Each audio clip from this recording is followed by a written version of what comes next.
শেষ হয়নি এখনও বিয়ের ভিডিও আপলোড করা। বিয়ের যে প্রত্যেক কটা ভিডিওস এখনও রয়ে গেছে। রিসেপশনের ভিডিওস তো এখনও কালেক্টই করা হলো না। যাই হোক, বিয়ের ভিডিও প্রায় শেষের পথে, আর বাকি ভিডিওসগুলো যখন ক্যামেরাম্যান আমাকে দেবে তখনই তোমাদের সাথে শেয়ার করব। বিয়ের প্রত্যেক কটা রীতিরিবাজ কমপ্লিট হওয়ার পর তারপর আর কি দুজনে চলে আসি ঘরে। আর ঘরে এসে দেখি আমার বন্ধুরা এখনও ঘুমোয়নি। ওরা দুজনে বসে বসে আমার বিছানাটাকে একটু গুছিয়েছিল ফুল দিয়ে, যেটা দেখে আমার ভীষণই খুশি লেগেছিল। যাই হোক, কিন্তু রাত যেহেতু অনেকটা হয়ে গিয়েছিল আর এরা দুজনেও ঘুমায়নি, আর পরের দিন সকালবেলা আমাদেরকে যেতে হবে, তাই এদেরকে বললাম যে যা, আর দেরি না করে এবার ঘুমোতে যা, আমিও ভীষণ টায়ার্ড, তোরা দুজনে ঘুমিয়ে পড়, কারণ সকালে আমাদেরকে আবার তাড়াতাড়ি বের হতে হবে।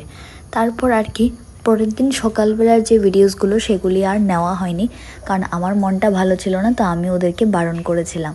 যাই হোক, তারপর আর কি যাওয়ার পথে আমার ফ্রেন্ডের বাড়িতে ঢুকে কিছুক্ষণ বসে ফ্রেশ হয়ে তারপর আবার বেরিয়ে পড়ি যাওয়ার জন্য।